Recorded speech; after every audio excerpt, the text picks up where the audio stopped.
Fala galera, beleza? Professor Rafael aqui falando. A gente vai resolver hoje a segunda lista de exercícios, tá? De ecologia, com as temáticas de sucessão ecológica e de relações ecológicas, beleza?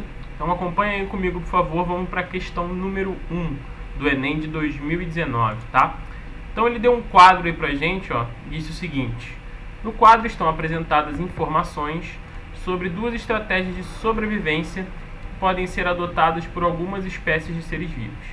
E aí tem aí na tabela, né, estratégia 1 e estratégia 2. E vários tópicos, né, conceitos de referência. Então tem lá habitat, potencial biótico, duração de vida, descendentes, tamanho populacional. E aí ele disse qual seria a estratégia, né, de cada uma das espécies. E ele perguntou o seguinte, né: na recuperação de uma área desmatada, deveriam ser reintroduzidas primeiramente as espécies que adotam qual estratégia? Então ele deu aí na opção número 1, né, na letra A, estratégia 1, pois essas espécies que produzem descendentes pequenos, o que diminui a competição com outras espécies. Estratégia 2, pois essas espécies, né, têm uma longa duração de vida, o que favorece a produção de muitos descendentes. C, estratégia 1, pois essas espécies apresentam um elevado potencial biótico que facilita a rápida recolonização da área desmatada. Opção D, estratégia 2, pois essas espécies estão adaptadas a habitats mais estáveis, o que corresponde ao ambiente de uma área desmatada. Ou letra E, estratégia 2, pois essas espécies apresentam um tamanho populacional constante, o que propicia uma recolonização mais estável da área desmatada. Então vamos analisar aí, né, as estratégias que ele forneceu para a gente. Então, estratégia 1, habitat mais instável e imprevisível do que a estratégia 2. Potencial biótico muito elevado, a estratégia 2 baixo. Duração de vida curta e com reprodução precoce na estratégia 1, longa e com reprodução tardia na estratégia 2. Descendentes muitos e com tamanho corporal pequeno na estratégia 1. Estratégia 2, poucos com tamanho corporal maior. E estratégia 1, tamanho populacional variável, e estratégia 2, constante. Então vamos lá, se eu quero recuperar uma área desmatada, pelo que a gente já aprendeu conversando sobre sucessão ecológica, né? Se eu quero fazer uma sucessão ecológica secundária em uma área, eu tenho que pensar em espécies, né, que utilizam estratégias que ocupem o mais rapidamente possível aquele ambiente, né? Porque isso vai acelerar o meu processo de restauração da minha comunidade, ou seja, vai acelerar o meu processo de sucessão ecológica. Então, se a gente analisar as estratégias 1 e 2, aqui indica melhor para a gente que eu vou ter uma recolonização mais rápida, né? Pois eu vou ter um potencial biótico elevado, vou ter uma duração de vida mais curta, né, com rápida reprodução, descendentes pequenos, né, o que não vai me demandar muito tempo para eles se desenvolverem. A estratégia 1 reúne todas essas características, né, o que indica para a gente que para essa ideia, né, esse início de uma sucessão, que é o que ele pergunta, né, reintroduzidas primeiramente na questão, a estratégia 1 seria mais viável em consequência disso. Então, a alternativa que melhor se encaixa aí nessa ideia, pelo que a gente discutiu, seria a letra C, né? Estratégia 1, pois essas espécies apresentam um elevado potencial biótico, que facilita a rápida recolonização da área desmatada. Beleza, galera? Então, questão 1, letra C, a nossa resposta. Vamos para 2? Essa aí é do Enem 2022, em fresquinha. Olha o que ele falou aí pra gente. A extinção de espécies é uma ameaça que afeta diversas regiões do país. A introdução de espécies exóticas pode ser considerada um fator maximizador desse processo. A jaqueira, por exemplo, é uma árvore originária da Índia e de regiões do Sudeste Asiático, que foi introduzida ainda na era colonial e se aclimatou muito bem em praticamente todo o território nacional. Aí ele falou o seguinte: casos como o dessa árvore podem provocar redução da biodiversidade, pois elas, letra A, ocupam áreas de vegetação nativa e substituem parcialmente a flora original. Letra B, vou chegar aqui para o ladinho para a gente poder ver junto. Letra B, estimulam a competição por seus frutos entre animais típicos da região e eliminam as espécies perdedoras. Letra C, alteram os nichos e aumentam o número de possibilidades de relações entre os seres vivos daquele ambiente. Letra D, apresentam alta taxa de reprodução e se mantêm com um número de indivíduos superior à capacidade de suporte do ambiente. Ou letra E, diminuem a relação de competição entre os polinizadores e facilitam a ação de dispersores de sementes de espécies nativas. Então a gente está citando na questão, né, que a jaqueira ela é um problema para as espécies nativas, pois ela é uma espécie invasora. E ele perguntou por que ela poderia levar à redução da biodiversidade, né? Na letra A ele falou sobre a substituição da flora original, né? Na letra B ele citou o estímulo à competição, né, entre animais e eliminação das espécies perdedoras. Na letra C, alterar os nichos, né, e aumentar o número de possibilidades de relações entre os seres vivos. Apresentar uma alta taxa de reprodução e se manter com um número de indivíduos superior à capacidade de suporte do ambiente. Ou diminuem a relação de competição entre os polinizadores e facilitam a ação de dispersores de sementes de espécies nativas. A gente já pode eliminar de cara aí, por exemplo, a letra E, né, pessoal? Porque a E ela é claramente contrária ao que ele pergunta, né? Ele falou que isso aumentaria a dispersão de espécies nativas, né, de sementes. Isso aumentaria a biodiversidade, não reduziria, né? Ela apresentar uma alta taxa de reprodução, se mantém com um número de indivíduos superior à capacidade do ambiente, também não indicaria uma questão relacionada à redução da biodiversidade, né? Eu poderia tornar o meu ambiente muito cheio, né? Muito acima da capacidade de ocupação, vamos dizer assim, né? Mas isso não me levaria a ter uma redução na biodiversidade. Então, se a gente considerar se a gente considerar dentro do que ele propôs para a gente, a que faz mais sentido, né, seriam essas árvores ocuparem o espaço de árvores nativas e substituírem elas, né? Porque imagina, eu sou uma espécie invasora, eu me coloquei no ambiente, então eu vou começar a ocupar o lugar que eram de árvores que eram naturais daquele local. Com isso eu vou reduzindo essa variedade de árvores locais, nativas, e isso vai me prejudicando em relação à biodiversidade, né? É a melhor alternativa que se encaixa aí no nosso propósito, tá? Então a resposta da 2 seria a letra A, ok? Vamos para a questão número 3, Enem 2017, pessoal. Aí ele falou aí, né? Surtsey é uma ilha vulcânica situada perto da costa sul da Islândia. A erupção vulcânica que lhe deu origem ocorreu na década de 60, o que faz dela seguramente a ilha mais nova do Oceano Atlântico. As primeiras espécies que aí se fixaram foram musgos e líquens. À medida que as aves foram fixando-se na ilha, as condições do solo foram melhorando e as espécies vegetais mais complexas puderam iniciar a colonização do território. Em 1988 foi observada a presença do primeiro arbusto. Aí ele falou o seguinte: o conjunto das alterações ocorridas no ambiente descrito é um exemplo do que? Nicho ecológico, eficiência ecológica, sucessão ecológica, irradiação adaptativa ou resistência ambiental. Isso aí ficou fácil, né, gente? Nem facilitou pra gente. Se ele está descrevendo uma reocupação ou uma primeira ocupação de uma área por espécies animais, vegetais, isso está descrevendo uma sucessão ecológica, né? Então, letra C. Lembrando que isso que ele descreveu é uma sucessão primária, né, gente? Que é aquela que é feita em territórios estéreis, aqueles que nunca foram ocupados anteriormente por nenhuma espécie, tá? Então, seria um caso de uma sucessão primária, né? Complementando aí a resposta da pergunta. Então, sucessão ecológica, letra C. Sucessão secundária seria uma sucessão em um local que já foi ocupado anteriormente, como a gente discutiu lá na questão 1. Beleza, galera? Então, 3, letra C, ok? Vamos agora para a questão número 4. Olha o número 4 aí, gente. Primeira questão de relações ecológicas pra gente, tá? Então, questão da UFU de 2017, Universidade Federal de Uberlândia. As relações e interações ecológicas estabelecidas entre duas espécies podem ser benéficas, prejudiciais ou neutras. E uma das formas de representação é o uso dos símbolos mais, menos e zero, respectivamente. Observe as seguintes interações. Vamos lá, vamos analisar as interações ecológicas que ele forneceu aí pra gente. A fixação de nitrogênio por bactérias presentes nos nódulos das raízes das plantas leguminosas. 2. Uma cadeia alimentar na qual os gafanhotos se alimentam das plantas. 3. Os vermes que vivem no intestino de uma criança. Aí ele disse o seguinte: as interações descritas são representadas respectivamente por... Aí ele deu aí pra gente, né? Mais e zero, mais e menos, mais e mais.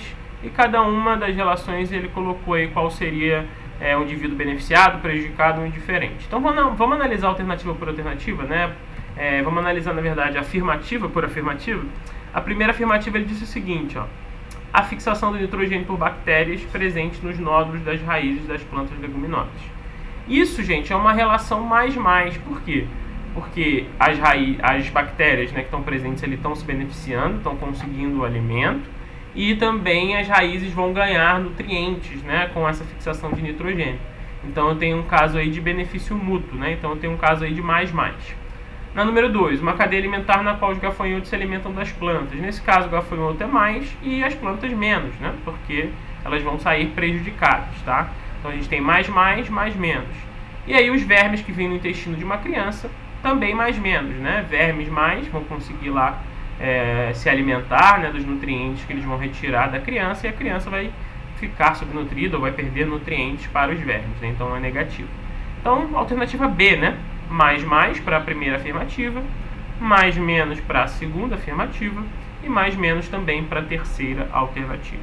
Então, questão número 4, aí o gabarito seria a letra B. Beleza, pessoal? Vamos agora para a questão de número 5. Vamos juntos.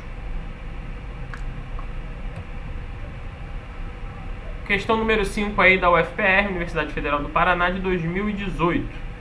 Ele disse o seguinte aí pra gente, ó.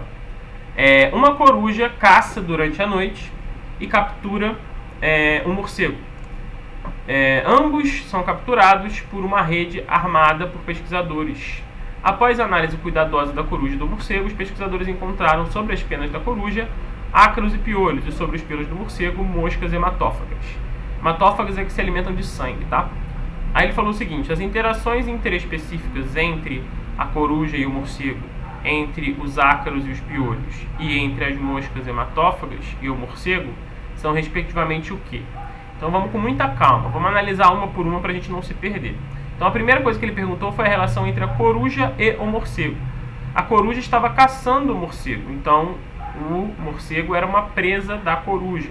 Então o nome desse processo a gente chama de predação, tá? Então a primeira relação aí que ele foi pedida é predação. Então a gente já fica aí com 3 alternativas, né? A, B ou D. Segundo ponto, ele falou entre os ácaros e os piolhos.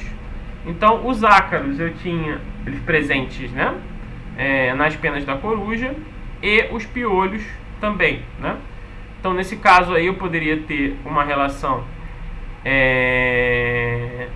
de competição, ou de mutualismo, ou de parasitismo, né? Que seriam 3 opções que ele deu aí pra gente em relação às alternativas que nos sobraram, né? Que era a letra A, a letra B ou a letra D.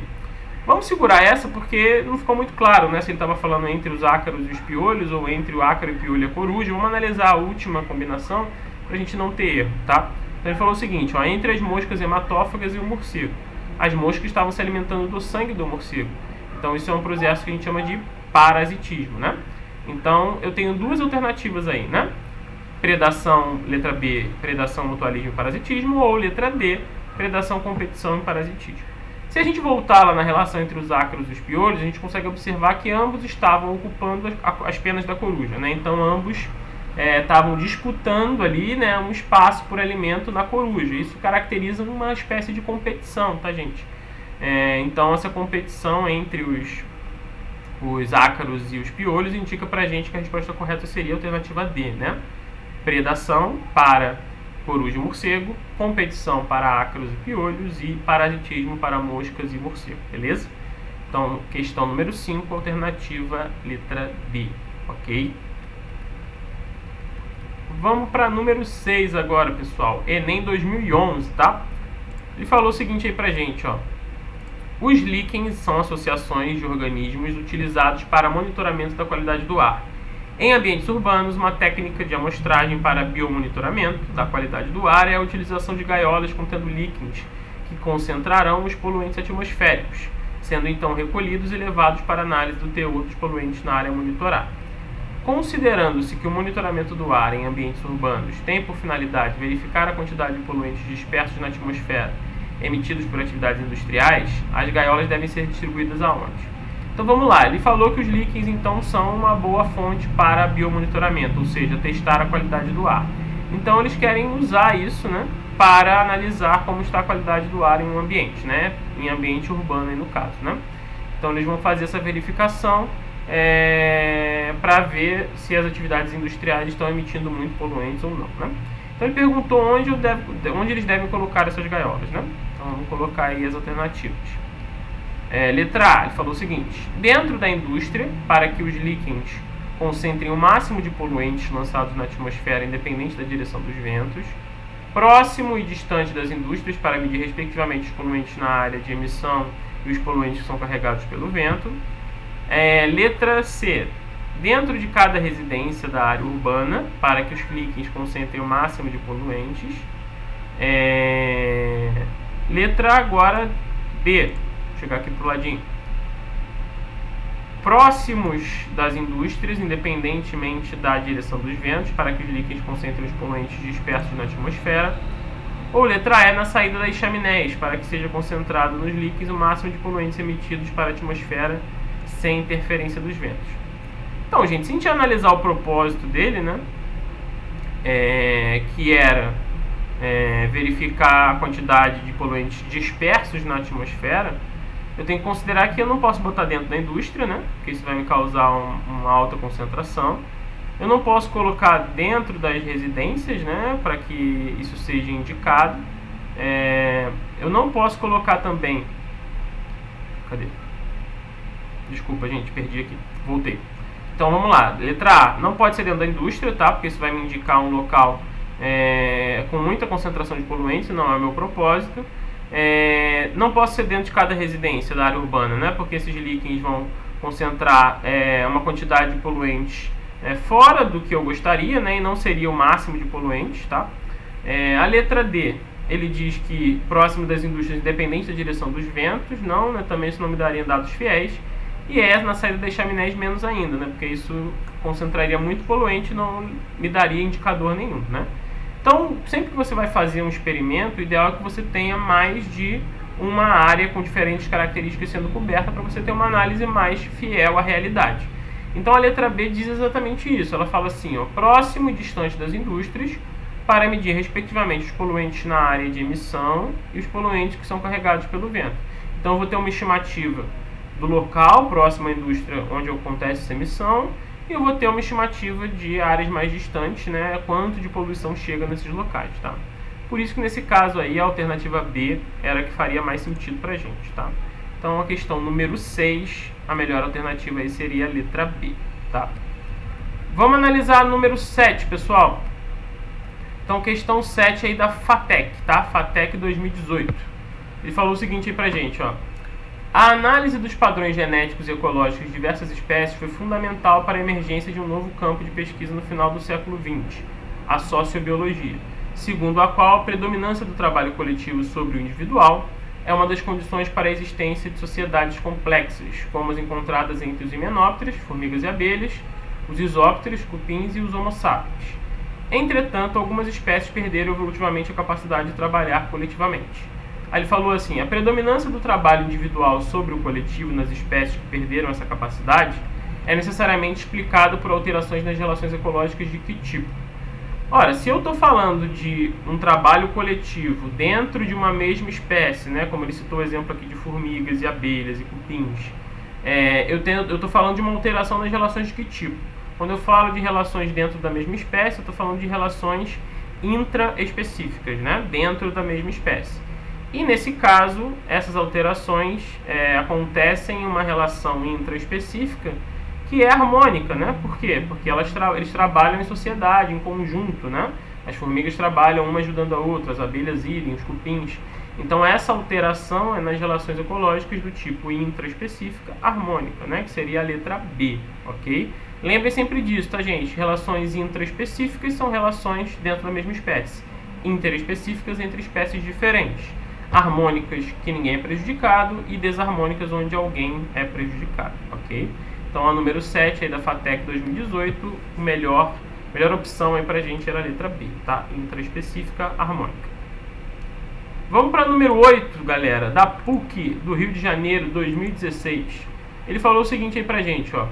Corais em todo o mundo estão sofrendo de um fenômeno conhecido como branqueamento, que consiste na perda de algas unicelulares que vivem no interior dos tecidos, podendo ocasionar a morte desses animais.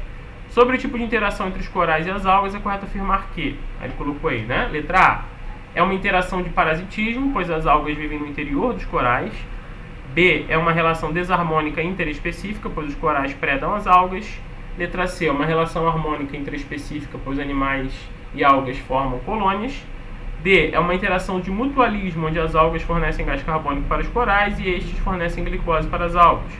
Ou letra E é uma interação de mutualismo, onde as algas fornecem boa parte do alimento para os corais e esses fornecem sais minerais e gás carbônico. Então a gente tem que falar aqui, né, gente, que isso aqui é uma relação positiva para ambos, né? Falou aqui que sem as algas, né, os corais sofrem, né? Então é uma interação que é positiva para eles. Então a gente já descarta o parasitismo, né, letra A. Já descartamos também a B, que ele fala de relação desarmônica, né? Descartamos a C também, porque ele fala que é uma relação intraespecífica. E a gente acabou de aprender que intraespecífica é dentro da mesma espécie, né? E corais e algas não pertencem à mesma espécie.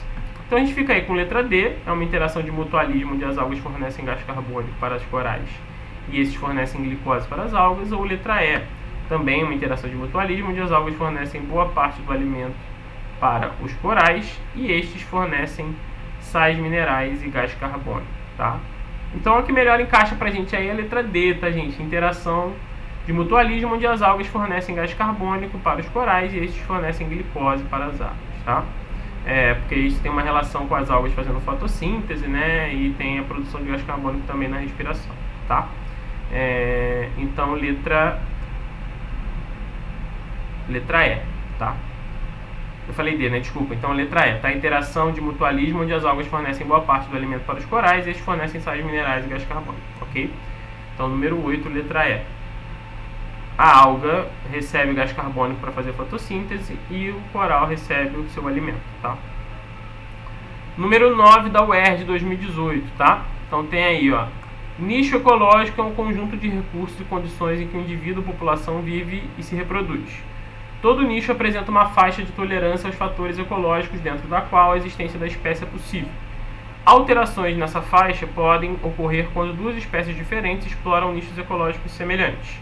Os gráficos abaixo exemplificam uma dessas alterações em determinada população. Aí ele falou o seguinte: a relação ecológica interespecífica capaz de provocar o estreitamento do nicho preferencial apresentado nos gráficos é denominada qual, né? Então eu tenho aqui, ó, faixa de tolerância, nicho preferencial no primeiro gráfico, né? No segundo gráfico vocês reparem que esse nicho preferencial ele é estreitado, né? Então que relação entre espécies diferentes pode me levar à redução do nicho preferencial, né? Olha que interessante, no enunciado ele praticamente entregou a resposta para a gente, porque ele falou o seguinte, ó: alterações nessa faixa podem ocorrer quando duas espécies diferentes exploram nichos ecológicos semelhantes. Tá aí a resposta, gente. Qual a relação ecológica é estabelecida quando duas espécies diferentes exploram o mesmo nicho ecológico? É competição, né? Eles vão competir por recursos, né? E isso vai reduzir potencialmente, né, o nicho preferencial aí das espécies, tá? Então essa aí seria a letra D, ok? Competição. Sempre atentos ao enunciado, pessoal. Muitas vezes o enunciado traz, ou se não, boa parte da resposta, ou então dá muitos indícios pra gente de como a gente pode buscar a alternativa correta, ok? Então, número 9, letra D. E a última questão do Enem também, 2019, ele falou o seguinte aí pra gente, ó. As cutias, pequenos roedores de zonas tropicais, transportam pela boca as sementes que caem das árvores, mas em vez de comê-las, enterram-nas em outro lugar. Esse procedimento lhes permite salvar a maioria de suas sementes enterradas para as épocas mais secas, quando não há frutos maduros disponíveis. Cientistas descobriram que as cutias roubam as sementes enterradas por outras, e esse comportamento de ladroagem faz com que a mesma semente possa ser enterrada dezenas de vezes. E aí ele perguntou qual seria a relação ecológica nesse processo, né? Seria sinfilia, predatismo, parasitismo, competição ou comensalismo. Ora, se elas estão disputando sementes, elas estão disputando o alimento. Se elas estão disputando o alimento, essa minha relação é uma relação de quê, gente? É uma relação de competição, né? Disputa por alimento, disputa por território, disputa por qualquer recurso que seja, caracteriza a competição, tá? Então aí a alternativa D, tá bom, gente? Competição, letra D, essa do Enem 2019. Valeu, galera. Com isso a gente fecha a nossa lista número 2. Nos vemos por aí. Até uma próxima. Um abraço.